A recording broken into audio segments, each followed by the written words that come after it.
Harihi Om. Om Gananam Tva Ganapati Gumhavamahe Kavim Kavinam Upamashravastamam Jyeshthārajam Brahmanaspatha Anashunmannodibhisridasadanam Om Mahaganapataye Namaha Prano Devi Saraswati Vaje Virvajinevate Vinama Mitrayavatho Ganeshaya Namaha Saraswatyai Namaha Shri Gurubhyo Namaha Harihi Om. Om Gurut Brahma Gurut Vishnu Gurut Devo Maheshwaraha Gurut Sakshat Parabrahma Tasmai Shri Gurave Namaha Gurave Sarva Lokhanam Visaje Bavaroginaha Nidaye Sarva Vidyanam Shri Dakshinamurthaye Namaha Harihi Om Tat Sat Sri Sarveshwararpanamastu. Om Yogena Chittasya Padena Vacham Malam Sarirasya Cha Vaidyakena Yopam Karotam Pravaram Muninam Pathanjalim Pranathoshmi Pranjalir Namastu Abahu Purushakaram Shankhachakrasidharinam Sahasrasirisham Devam Pranamami Pathanjalim. Harihi Om Tat Sat Sri Yogishwarayarpanamastu. Anyada Sharanam. Sai Ram, welcome to the final session on our journey into the Yoga Sutras. Right? As you know, this is our 15th week. And in week 1, I introduced the concept of the Yoga Sutras to you and who sage or Rishi Patanjali is. And then from week 2 until this week, every week we have been taking 14 sutras, throughout the 4 books. And today we've come to the end. I'm looking at the last 14 verses, after which you would have been introduced to the entire content of the Yoga Sutras, which has 196 sutras. Right? As I said, the aim of this session was not to make you all, yoga experts or great yogis of yoga, right? But the aim is that you attain an awareness, beget an understanding of this magnificent work, and you attempt to live the values therein stated very clearly, right, in your daily lives. With that comes transformation, right? With transformation comes focus.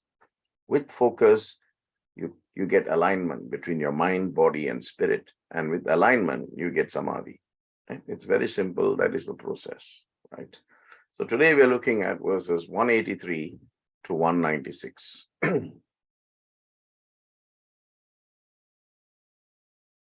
In verse 21 of the 4th book, which is Kaivalyapada, he says, Chitantara drishye, chitta antara drishye, buddhi buddhe, ati prasanga smriti, shankaracha So what does that mean? Right? Chitantara means your chitta is your thoughts. Antara means between two people. Of course, when you go into that level, that space, you are not communicating with another person, but you're communicating with another mind that has traveled. So he's saying, Chittantra Drishye, when your thoughts can see that there is another person, right? You have to distinguish between the buddhi and the manas. Buddhi buddher, right? The intellectual organ, right? Ati prasanga means talking too much, or you are entering into absurd arguments or unnecessary arguments or unwarranted, explanation of a rule, right? Smriti, of course, Shruti is hearing, Smriti is vision, sight, memory. Sankara. Sankara means confusion, in a state of disbelief, right? So this one is saying, in the perception of your thought energies, you meet another thought energy, right? Independently. Sometimes meeting that can cause absurdity or confusion because that mind tries to realize the other mind, and therefore the focus of that mind gets a bit diluted. And that's where the absurdity comes and the confusion comes. You see, even at that level, at that space, at that presence of time, you still have to be focused. Otherwise, it will bring you back down, up and down, unless you are consistent. You must be constantly consistent, right? That's why Patanjali is saying, it is absurd to think that without a spirit, one's mind can achieve anything, right? One's mind can perceive another mind at that level of space, at that level of being, right? At that level of intent. But unless there is a spirit behind the mind on its own is futile. There is no perception of any energy unless the mind is empowered by the spirit. Mind is Jivatma, spirit is Paramatma. So constantly the Paramatma is pushing you so that the Paramatma that is inside is realized by completely discarding the outside. So you de-externalize yourself and you re-internalize yourself. That's what he's saying in this. Okay. And he goes on to say, Chite apradi samkrayama tada karapatharu swabuddhi samvedhanam. Chitte apradi samkramaya tadatkara apathau swabuddhi samvedhanam. Here he's saying, chitte means the spirit of the thought. Aprati samkraya means not moving from one place to another. That means you are completely stuck. You're at a position of halt. Tadatkara means that which has a form or an aspect or a characteristic or a feature. Apathav means, it's the metamorphosis. Metamorphosis, you're changing, you're assuming something from what you are to something else. That's why I say swabuddhi. That means with one own self. Buddhi is, of course, intellect. And samvedanam is the perception. And basically, what this means is the perception of its own intellect occurs when it assumes that form in which there is no movement from one operation to another. To completely focus, in other words, right? Basically saying, as they say, still water runs deep, whereas running water is shallow. So if you are yoga centered, but your mind is always, jumping from one thought to another thought, one person to another person, to one object, to another object, to one thing, to another thing, to one day, to another day, then it is shallow. But if it is deep, then still water runs deep. Like that, Patanjali is saying in this verse, he is saying, until the mind is still, the thoughts keep flowing. The mental energy ceases to fluctuate only when it becomes still.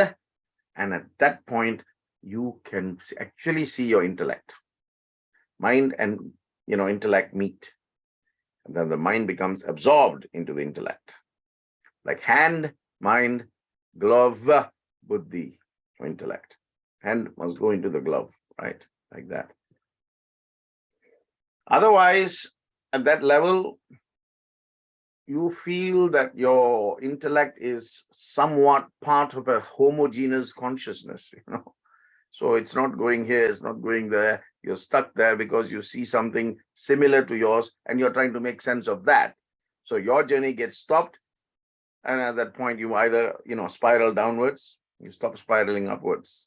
So it's entirely in your hands, right? Kaivalya means the ability to get that awareness and be in that awareness constantly until your consciousness knows no, physical or mental. It is only universal.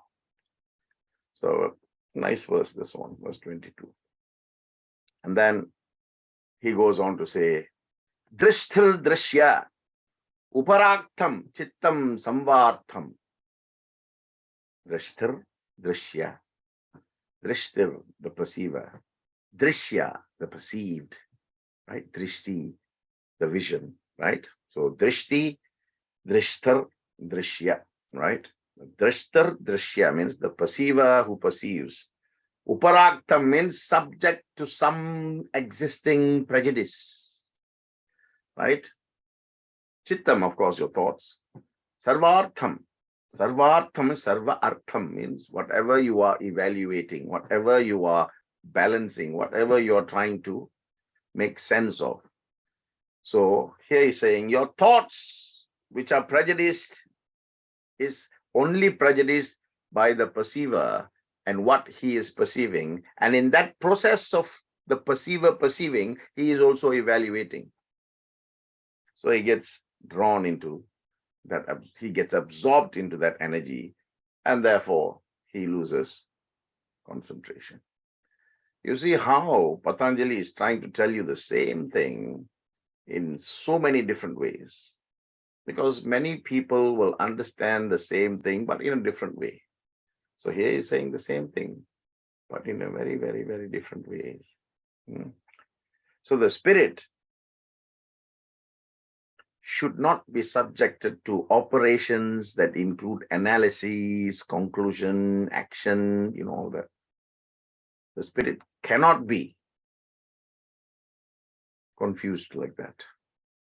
The spirit is beyond confusion, but because your mind, your thought process is so strong, you attract, that soul to come and be part of that process. My mind is saying, okay, but my soul doesn't allow me. So, many people say those kind of things. This is what he's saying. Do not include the soul in the analysis that only the mind carries out. Drishta and drishya. Remember, it is the perceiver and the perceived. Modern science, if you want me to be more specific, quantum physics, quantum mechanics, right? It says what the Vedas have said eons ago, what the Upanishads have repeated, right? It says whatever the perceiver perceives subsequently becomes the reality in which he is consciously experiencing. This is what all the great scientists of modern science is saying. But this is what our rishis have said. And I have said this when I did the different, Upanishads with you, right? 15 weeks of Upanishads I did with you, 15 different Upanishads, right? And this one I'm talking about is from Ishavasya Upanishad. Ishavasya Upanishad. So it's fantastic, right? If you think science is fantastic, can you imagine these things already existing through Shruti and Smriti, thousands of years before modern science, right? So be careful of what you perceive and what what you're thinking when you perceive that, because you are not the creator. Therefore, don't create all these prejudiced thoughts, prejudiced feelings, prejudiced words, and finally prejudiced actions. This is what he's saying. Just in 5 words: drishthar, drishya, uparartham, chittam, sarvartham. He's saying all these things. How fantastic is that? And the next one he goes on to say, tat asankheya vasanabi chitram api parartham samhatya karitvat. He said, tat asankheya means that which has many or innumerable, if you like. Vasanabi, vasanas, your impressions. Chitram, api, it's always diversified. Even though parartham for another's sake, para-artham for another person's sake, right? It is an activity that you may compromise. So here he's saying what that word actually means, transliterated. Although the thoughts, that mental, emotional energy, right? Your thoughts are basically that. Patanjali has put it perfectly, It's hit the nail on the coffin, so to speak. Mental, emotional energy, he says. We say thoughts, right? But the yoga science, going back to the time of Patanjali, clearly says mental, emotional energy. And this word is never used unless you go and see a psychiatrist. Sometimes they use this, The mental, emotional energy is very, very strong. I've read some reports where they refer to this word. No one else uses this. Modern science has now caught on to it. But we have already said mental, emotional energy in the Yoga Sutras. So he's saying your thought process, your thought energy is diverse by innumerable subtle impressions, right? It acts for the sake of another power once it becomes proximate to that other force. On your own, you're fine. Then you meet someone, whatever you want to do then becomes subject to what you agree to do with the other person, isn't it? Your plans change. You do different things. This is exactly what he's saying. In yoga science, you can't be like that. Once you go to that samyama, dharana, dhyana, you cannot let anything come in the way. Right? Here he's just reminding you that subtle actions, when you become proximate to that other energy that you see, you will. Once you experience at that level, you will see different energies floating. So your job is to continue your journey as it is theirs. As it is theirs. Right? But when you stop and try and say, hello, who are you? Where have you come from? Where are you going? Then you're going back down. Right?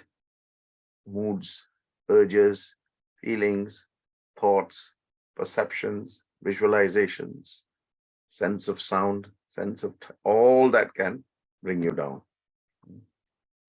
Then he goes on to say, Vishesha Darshana Atma Bhava Bhavana Nivrittihi. Vishesha means specific, it's a distinction, it's a comparison that you make. Darshana means one who sees. Atma is, this feeling. Bhava is, Bhava is the feeling. Atma is the spirit. Bhavana means Bhava leads to Bhavana. That means you are absorbed in the Bhava. That stage is called Bhavana. If you want a clear picture to understand what a person who is in the state of Bhavana looks like, you only have to look at Meera. The moment she starts to sing, she is absorbed by the sounds that she makes, that nothing else comes in the way except her Shruti that dictates to her Smriti about that visual that she sees. And that visual is only the form of Krishna. And I think I mentioned many times in my talks that once when she was singing and she was so lost in herself. This is what I mean. Bhava Bhavana. That means she's completely absorbed in your own feelings, right? Krishna was so moved that he actually appeared before her, right? But she was still absorbed in that feeling. And continuously she was singing. And the final tong on her, tambura. She opened her eyes and she saw, lo and behold, Lord Krishna was there. And she said, Bhagavan, you have come at last. And Krishna said, I came 3 hours ago. And I have been waiting for you to come out of the state of Bhava Bhavana.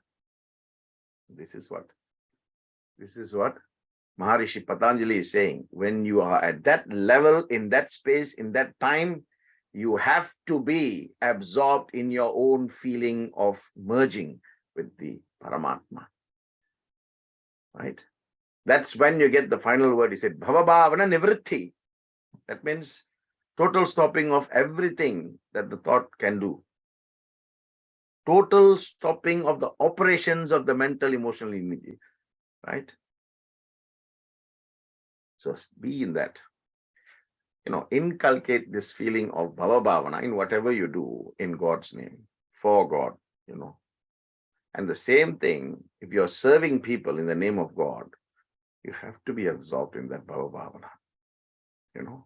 Many people, in temples, in gurdwaras, in the Buddhist monasteries, especially those who serve food, they do not, and I repeat, they do not have Bhava Bhavana. Your job is to serve. Serve with a smile, serve with love. You don't see if a person is coming 2 or 3 times. He's not coming to your house to eat. He's in the house of God. God is feeding. You are just a tool.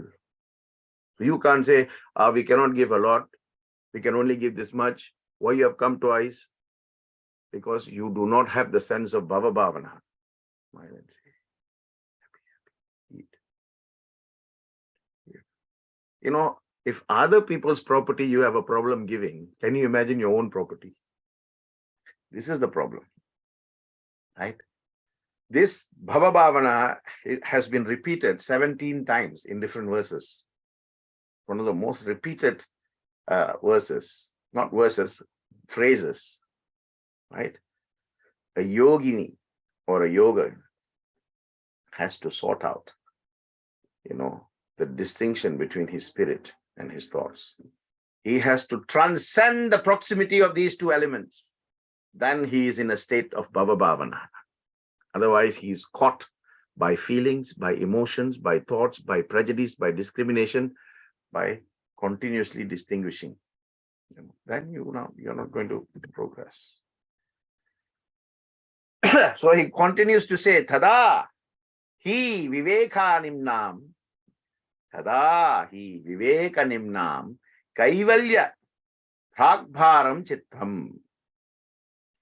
Tada, then he, indeed, viveka, discrimination. Nimnam means leaning towards or going towards, inclining, right? Kaivalya means total separation from the mundane psychology that rules human beings. Pragbharam means you gravitate towards the chittam or the mental emotional force. Basically what he's saying, there is no doubt that your thoughts or your mental emotional energy is inclined towards discrimination, and it gravitates towards the total separation from the mundane psychology only if it can be constantly consistent. Constantly consistent. No matter what happens, my journey continues. No matter who comes, my journey continues.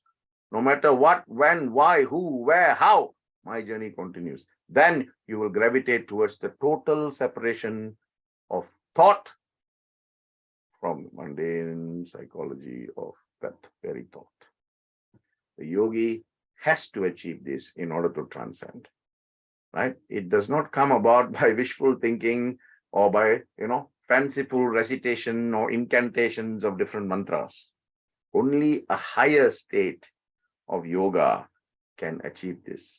And that higher state you can only get through consistent practice of detachment. Vairagya you must have. Otherwise difficult. Then he goes on to say, Tat chidresu pratya yantarani samskarebhya. Samskarebhya. He says, you do not know how to relax your mind. You know, there are two ways of pouring water into a glass.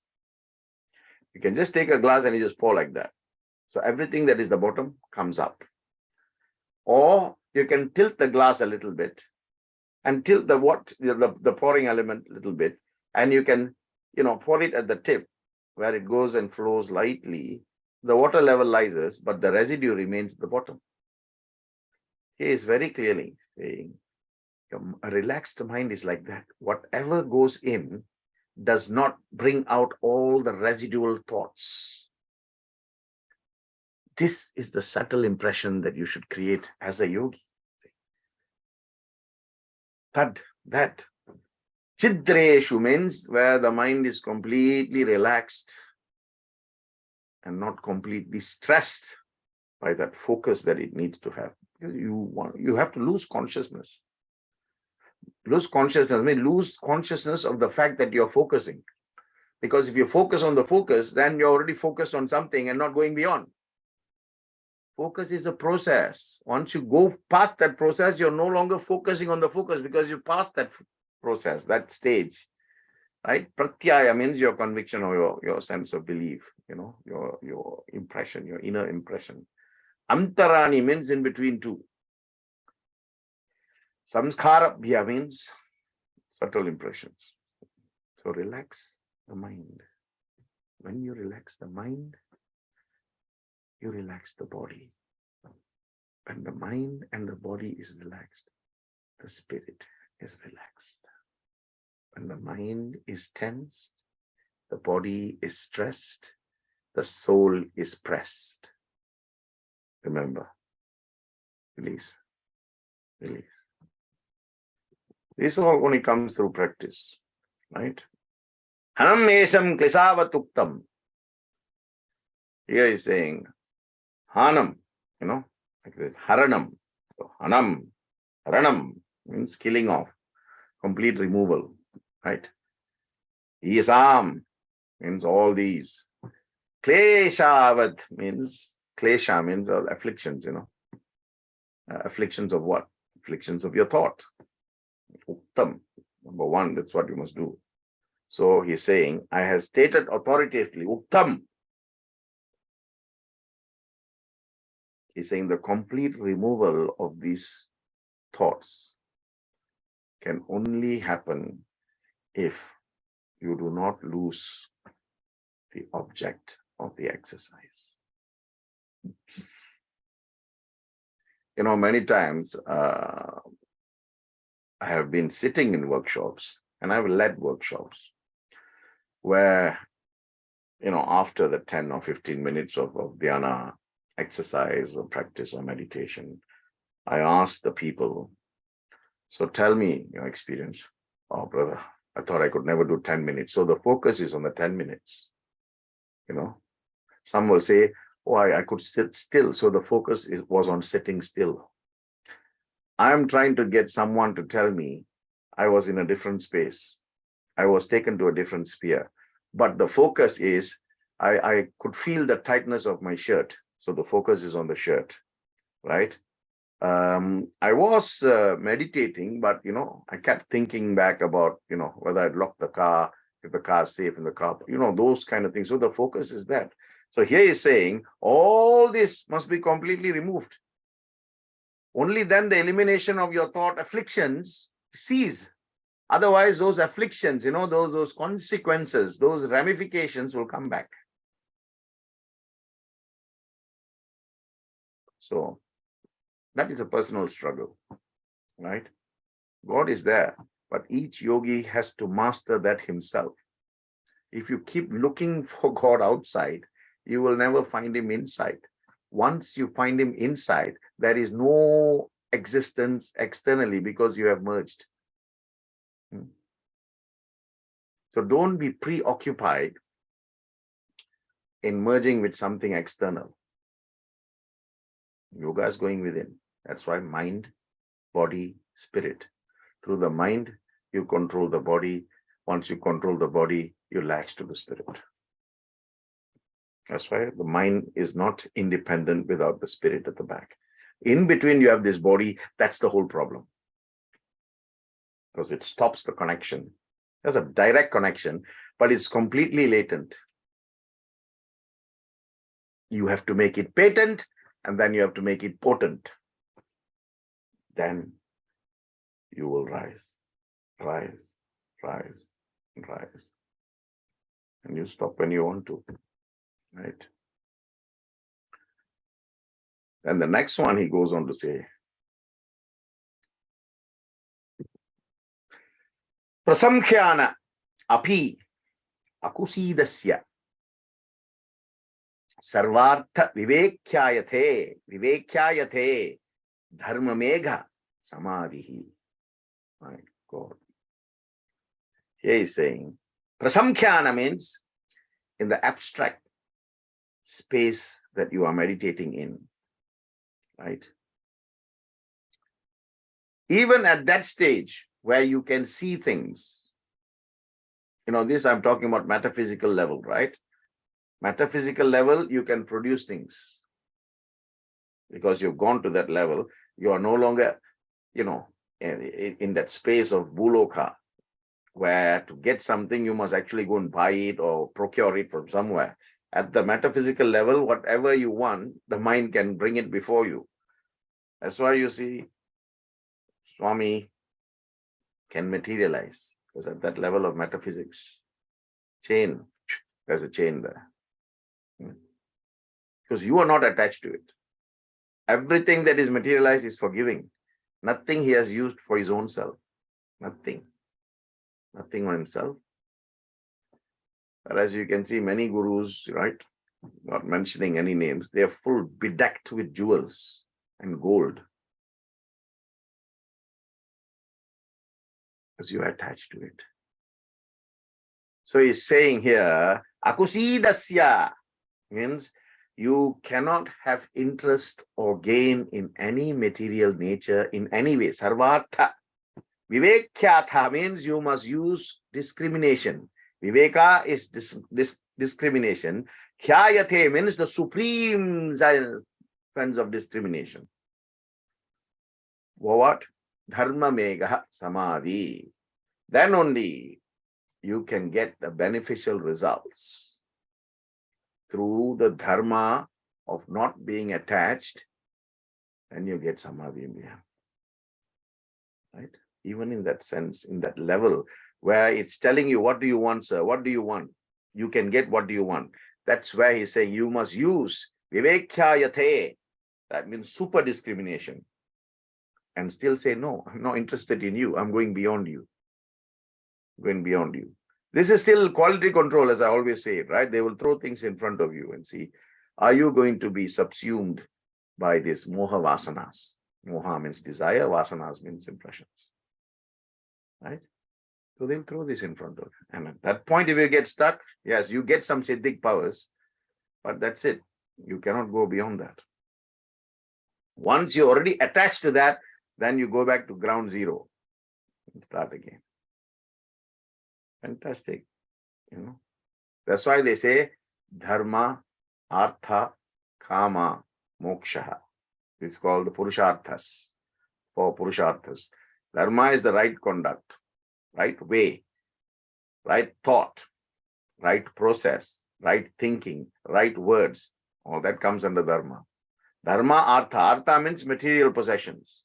All material possessions that you have in your life must be accrued, accumulated, collected, begotten, procured by dharmic means.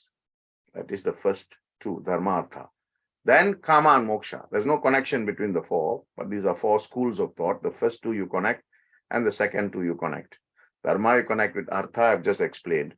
Kama and moksha. Kama is, of course, your sense of attachment or feelings, right? Whatever that feeling is, whatever level of that feeling is, right? Some call it lust, I call it extreme desire, for example, right? Only when you curtail and curb kama, you can reach moksha. Just like all your material accumulations must be gotten through dharmic means, only where you curtail, cut, dissolve kama, you can get moksha. Otherwise, kama gives you more karma. Karma doesn't give you moksha. Karma gives you punarjanmaha. Again birth, again death. Right? So there you go. And I've always said, one of famous, quotations of Shankaradi from Bhajagovindam. Punarapi jananam, punarapi maranam, punarapi janani jatare shayanam, iha samsare bahut dustare, kripaya pare pahi murare. Stop that. He's saying that very clearly. So you must not just have vairagya, you must have paravairagya. That means the higher and higher state of disinterest. Only when you have paravairagya, you can become parasamkhyani. I mean, someone who can see things in deep meditation and not be affected or attracted by them. Sarvartha, in whatever happens. Then you are going through dharma mega samadhi, right? Dharma means right. Mega means like clouds. Dharma's value. Clouds of values can come and sometimes cloud your vision. He's saying, no. As a yogi, I'm telling you, you will come across this. You see, what he's doing is he's telling you how to do it, and he's telling you when you do it right, these are the things that will come and get in the way. My God, it's like someone, your instructor, who's taking you on a driving test, right? He's telling you at this point, I'll ask you this question. At that point, I will ask you to make a right turn. So you know everything that is already going to happen. So how can you not pass that test? Because when you're driving and he says turn right and you turn left. Why? Because you are so focused on the externals. Connect that to yoga and you'll know what I'm talking about. Right? Everything in the material world, subtle, super subtle, gross, super gross, is dangerous. If you do not know how to dip in and come out, you will be dipping in and you will be absorbed. So you cannot elevate yourself, right? This is called, thought conceitedness. Conceitedness, what does conceit mean? The next one, he says, Tatha klesha karma nivritti. Tatha klesha karma nivritti. Tatha means subsequently. As he said, tat is that, tatha means that which happens. Klesha, as I said, afflictions. Karma, as you know, your actions, and it's just not physical actions, it's thoughts, words, and actions. Nivritti means it comes to a stop. So here he's saying there is a stoppage of the thought process, the mental, emotional energy, right? The moment you stop generating cultural means whatever you're thinking, your way of thinking, your way of speaking, your way of looking at things, and there's a resulting affliction to those connections. This is the moment you stop doing that. Then, nivritti, tatha, klesha karma nivritti. So that at that point, it will stop and it will allow you to go. Otherwise, you will keep coming back.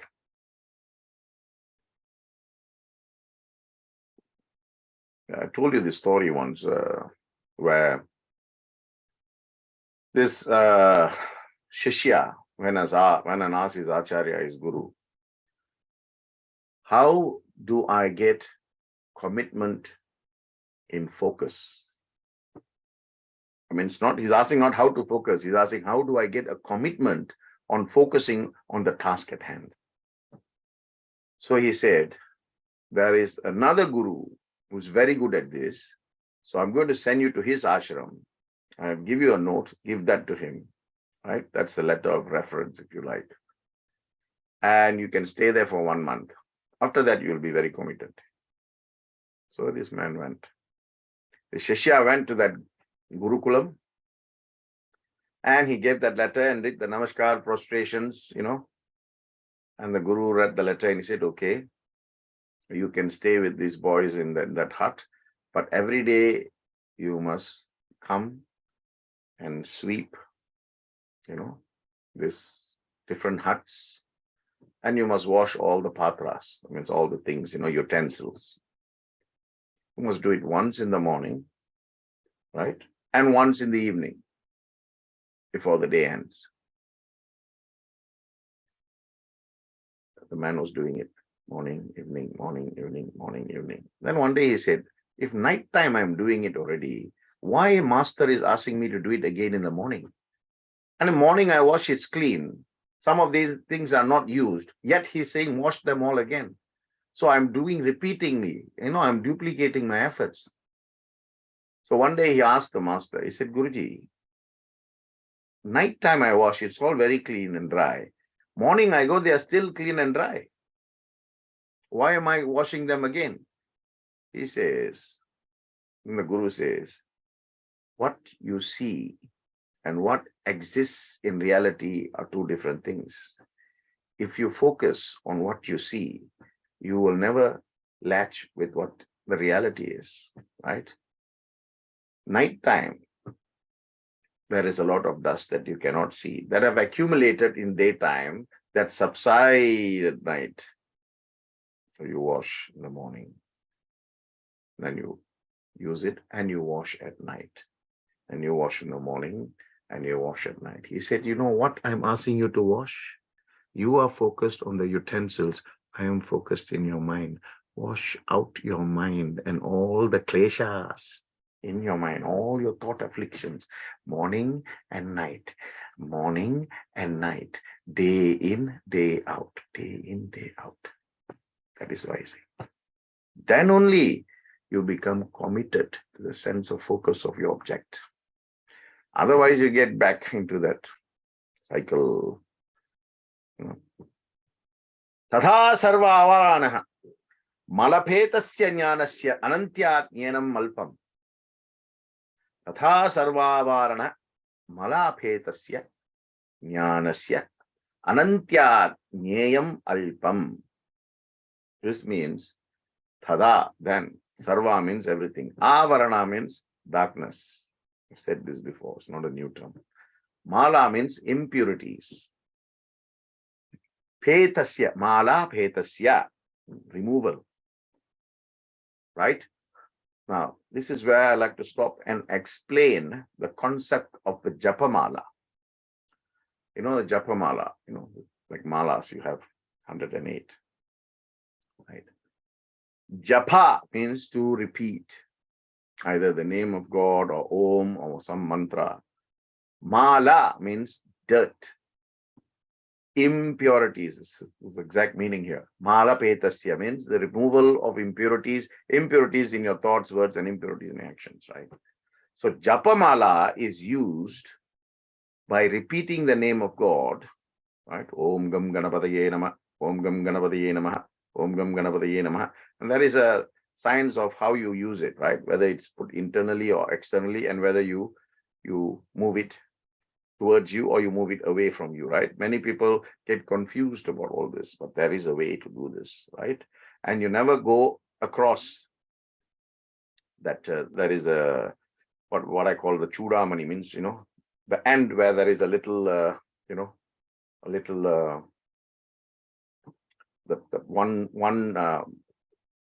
one rudraksha or whatever you're using, right? It has got, it's the tip, it's the crown, if you like.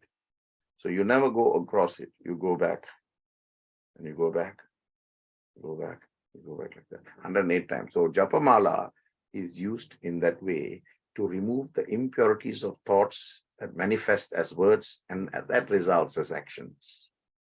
So here is saying, only when you remove that mental darkness and psychological impurities that is latent but becomes patent from time to time, then only your thoughts will be attracted to knowledge.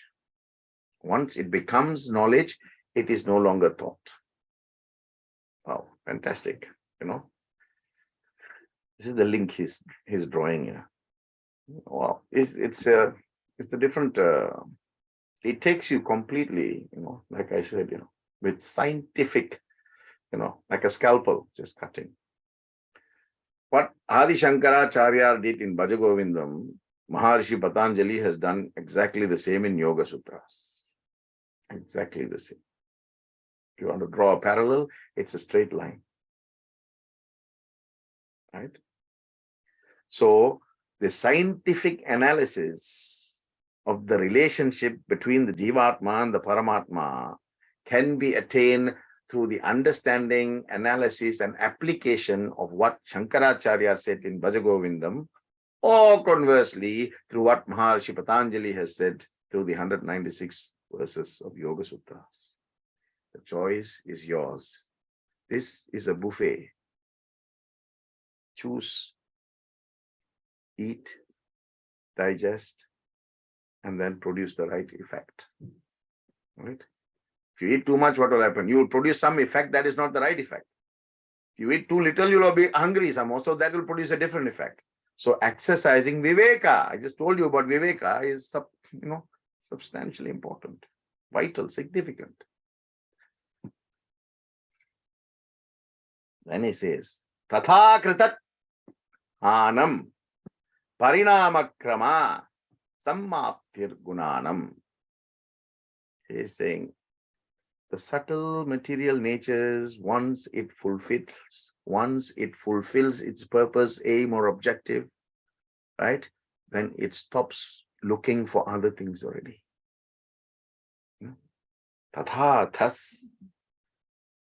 Tathathanam, having done the purpose, having achieved the objective. Parinama means changes or alterations. Krama means, step. Parikrama means steps, going round. Samaptir means the end, conclusion. Gunanam, influence of subtle material nature. Gunanam. So he's saying the subtle material nature, once it fulfills its purpose, it will progressively stop looking for other things. And this is what the yogi's aim or objective should be. For others, they go deep in and deep out, deep in and deep out. Some get sucked into the deep so well, the deep, they go well into it and they cannot come out of it. So they're stuck. This is what we call afflictions that become addictions, and addictions become disease, disease become a problem. Right?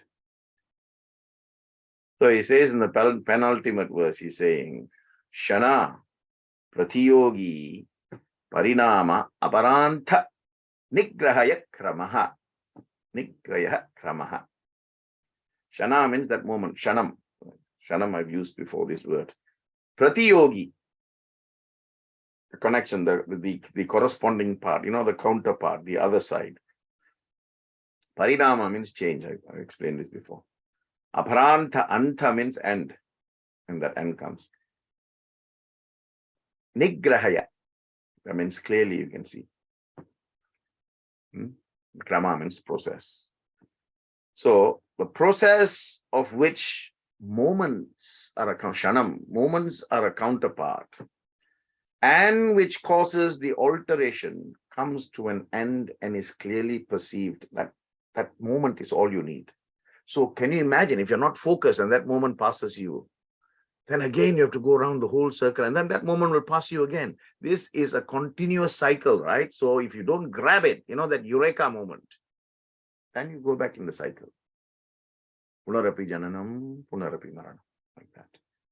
So he's saying, and I think in the first chapter when I did with you, in the first week or the second week, I said, Sa esha purvesam Api guruhu kalena anavachadet. Anavachadet. Same thing. At that moment, at that time, at that specific second, that shanam, right?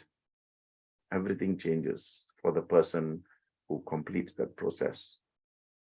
But nothing will change for the person who continuously is looking for something. When that thing presents itself in front of him, he is unable to appreciate it because he is still, living in that thought. He can't release himself. Therefore, he is bound by that. And the last verse, the 196th verse, he is saying, Purushartha sunyanam gunanam prati prasava kaivalyam swarupa pratishtava chiti shaktihi itihi. Saying Purushartha means, of course, the aim, as I said to you earlier, the Purusharthas, the 4 Purusharthas. Sunyanam, you must get rid of that. Gunanam means your gunas, 3 gunas you have, right? Pratiprasava means reabsorption, like your retrogression. Kaivalyam, the separation of the spirit from the psychology of thoughts. Swarupa Pratishta means established in your own self. Va means that last, therefore, thus, hence, as a result, consequently, right? Chiti Shaktihi. Chiti Shaktihi. That means the process of pure consciousness. Itihi. That is all we're saying. Separation of the spirit from the thought. Kaivalyam. Occurs when there is neutrality in everything you see, that you do not get absorbed by that, what you see. Remember earlier I said to you about the perceiver and the perceived, right? When the yogi's psyche becomes devoid of the general aims of a human being, at that moment, the spirit is established in its own world. And that is the time the Jivatma merges with the Paramatma. No longer bound by thoughts. And that's how he ends it. He said, this is it. That is all. He's saying, the higher yoga practice ends when you give credence to the spirit without any attachment to the thought. This is it. This is Chiti Shakti, the power of pure consciousness. Right? So he's taken you from the start, he's taken you from a sense of physical consciousness to a sense of mental subconsciousness, where if you do this samyama, dharana, dhyana, then you go to the 3rd level of consciousness, which is super consciousness. And therein lies all this experience. To talk about the experience is very difficult because it's your experience. No matter how eloquently you put it, right? The power of words, the sanctity of language, the eloquence of words and phrases will do no justice to that experience because that is yours. That is why in spirituality, the masters, the gurus, the teachers, the acharyas always tell you to experience. Don't be fooled or attracted by the experience of another. You have the capacity to experience this yourself. Itihi chiti shaktihi. That's it.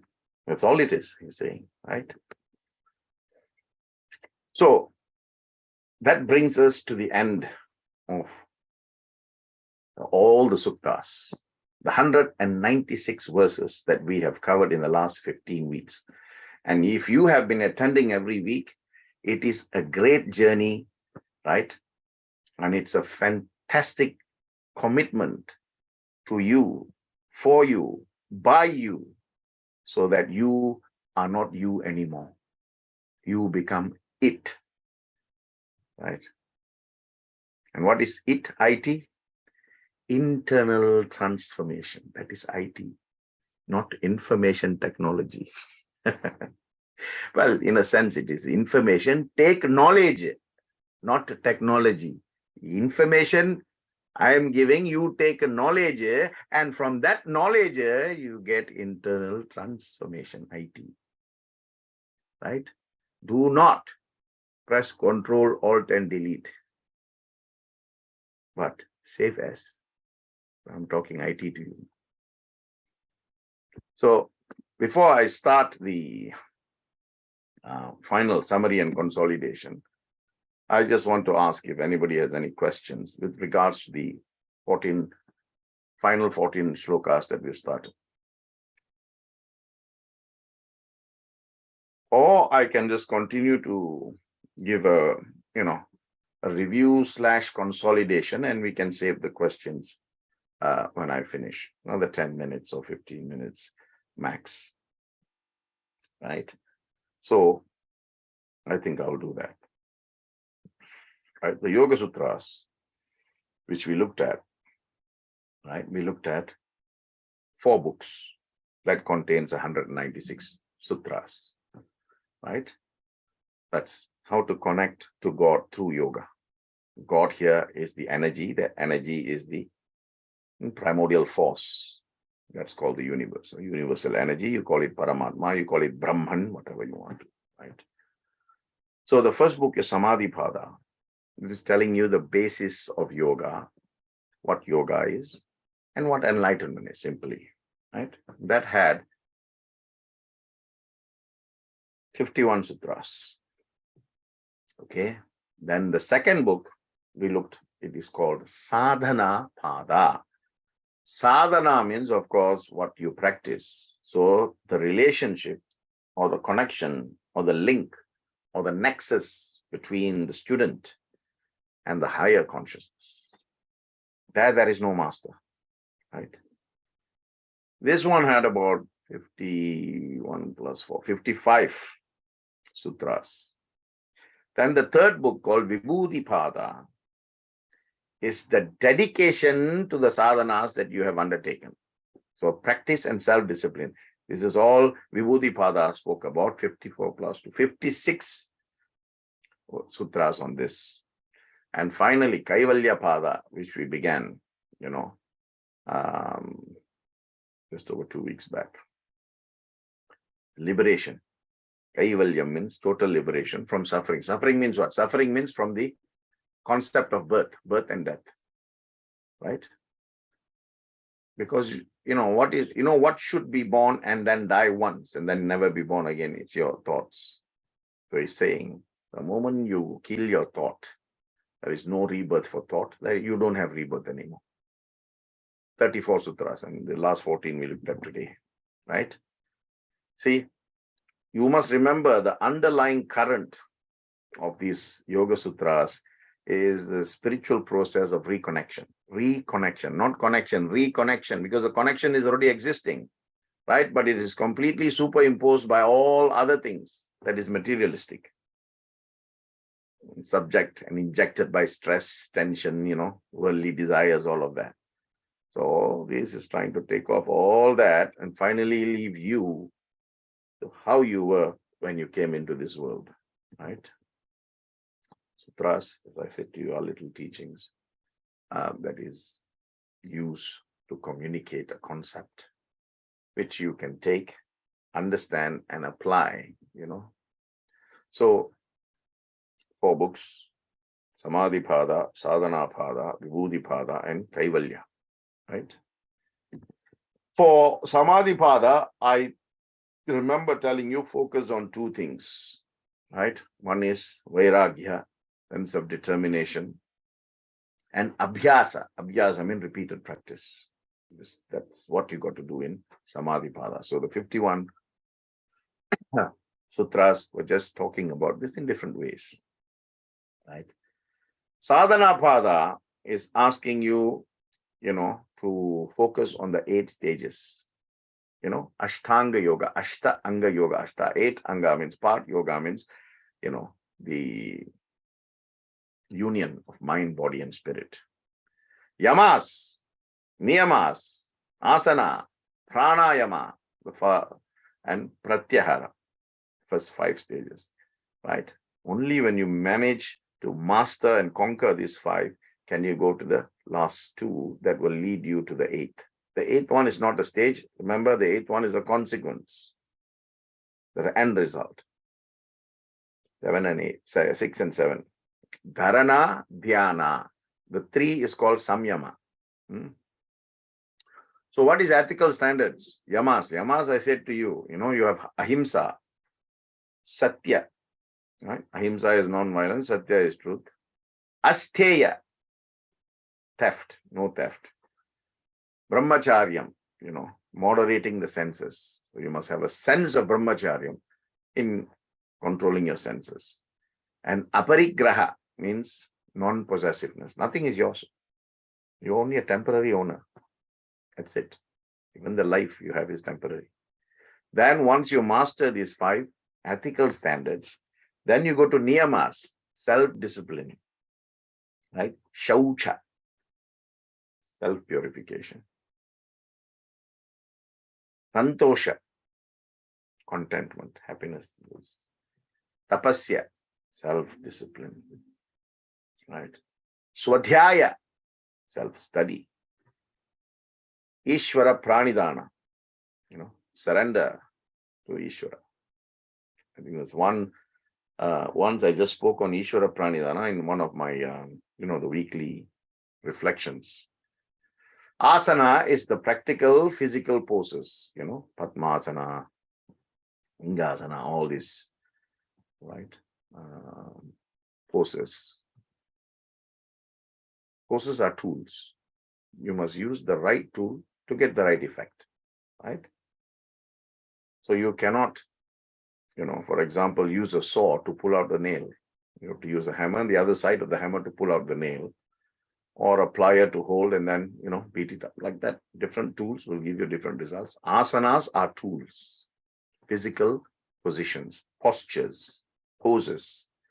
Pranayama, means breathing techniques. And I've said many times about breathing techniques. Even when I did Bhagavad Gita, I was talking to you about that, right? The formal practice of controlling the breath. Inhale, hold, exhale, right? And you can rotate between left and right nostril. Left controls the right side of the brain, right controls the left side of the brain. So science, right? Full science. Then, of course, once you regulate the breathing, then you go to the withdrawal of senses, pratyahara. The goal is to clear the mind of all thoughts and leave the body in a relaxed position so that divine intervention can take place. Then dharana, focus/concentration, right? Where the body is trying to say, look, I'm still existing. Come back. You're thirsty, you're hungry, you're tired, you're restless, The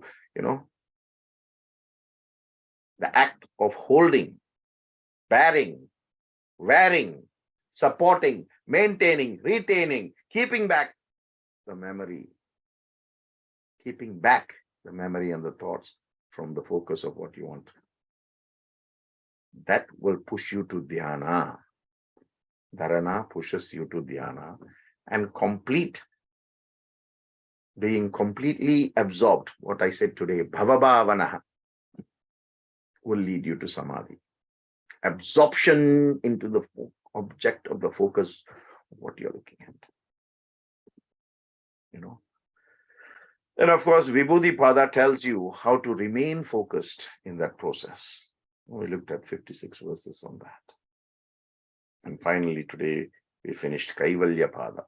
Right? This Kaivalya-pada, the book, just 34, the shortest book, is focused mainly on the complete separation of the individual with that thought of that individual, right? Completely cutting off all relationships, all sense of egoism, all sense of attraction, affliction, aversion, cycle of birth, and everything.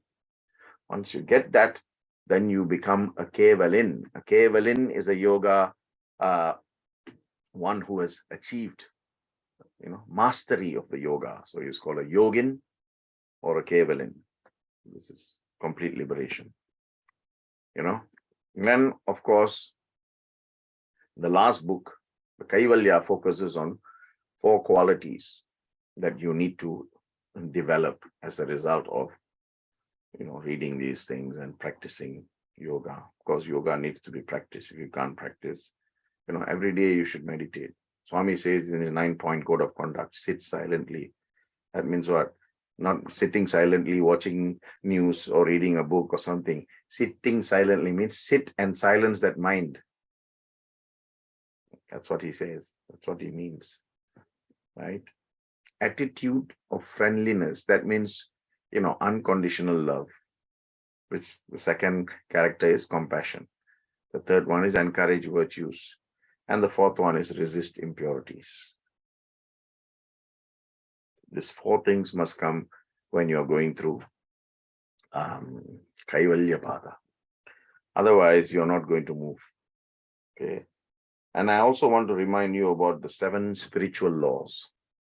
See, these Yoga Sutras, at the back of it, it focuses on 7 spiritual laws, 7 lokas: Bhuloka, Bhuvaloka, Suvaloka, Mahaloka, Tapaloka, Janaloka, Satyaloka.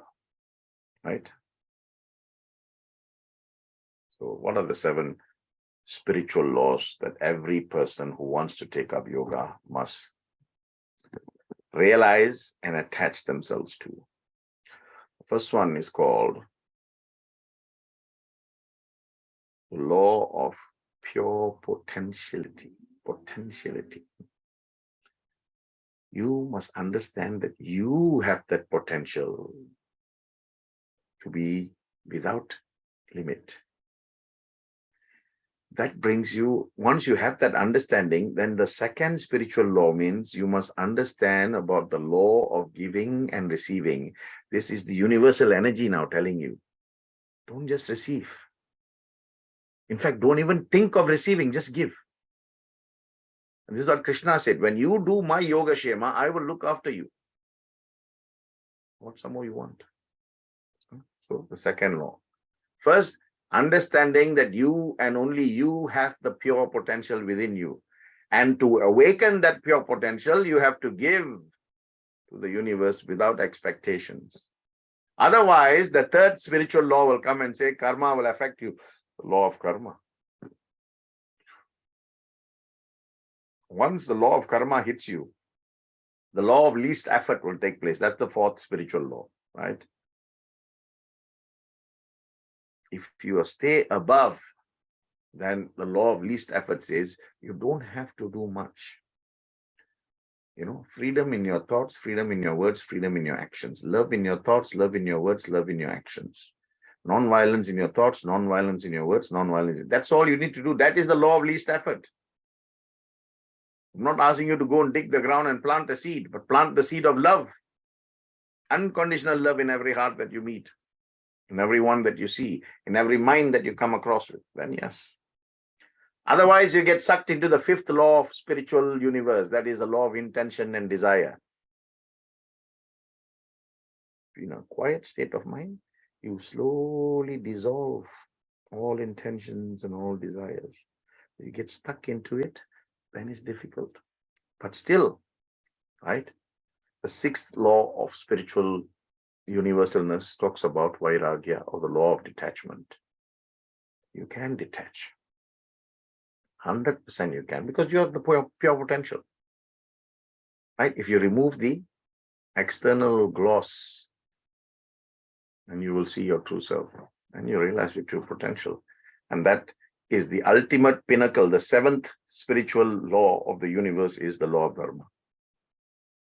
That cannot be displaced, misplaced, right? It is forever placed in the right.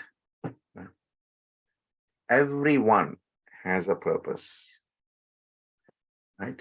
And that purpose can be realized simply through service to others. Service to man is service to God. How simple can it become? How much more simple can it be made? Right? So daily sit silently in 10 minutes, quieten your mind and send love to everybody. So you have that pure potential, right? You and only you. No one else can make you to become something that you yourself cannot empower yourself. If you're not empowering yourself, you are disempowering yourself, and no one can give you that power because that power comes from within. Even though you seek it externally, at the end of the day, it is something that is lying within you. As I always say, it is latent. Make it patent and then make it potent, right? And the other one I always say is your attitude, right, must be filled with the right sort of aptitude so that you can go to a different altitude. Attitude, aptitude, altitude. Now, you have been focusing on this for the last 15, 16 weeks, whatever the case may be. You have traveled with me. So you need to think, sit back and think, what have I gained from this? What have I learned from this? What are the thoughts that are going within me that is making me think perhaps I need to change some aspect of my life? I need to do this, I need to do that, I need to stop doing this, I need to stop doing that. That is the realization that should come after all these interpretations that I've been giving you. If there is no change, then you need to think harder and ask, why have I not experienced the slightest bit of transformation despite all this information? And therein lies your answer. You know, as I said, the moment you stop thinking, your thoughts are completely cut, your focus remains, then you'll hit the destination. You have arrived at your destination, you know, that standard verse when you hear and you put your GPS on. When you turn this, you know, Graha positioning satellite, GPS, Graha positioning satellite, that means you're traveling through all the Grahas and you'll hit the destination. So I hope you have enjoyed this journey as much as me. I mean, for me, it is a complete, it's a different feeling. Because I only know a little bit, but I speak a lot. So that is not mine to claim. That is the grace of the universe that is saying, since you are serving, here, we give you the material matter. Take it. So what is gross to you, for me, it comes subtly. And then it is for the mass. It is for the many, not for the one. Because many times I myself don't realize what I'm saying, right? I always ask Ganesh, what was it today? What was I saying? Because many of you know, right? There's only so much you can read. There's only so much you can hear from others. That knowledge is universal. So unless you tap into that universal energy, you are not establishing that proximate relationship between that. So conscious to subconscious, subconscious to superconscious. Once you do that,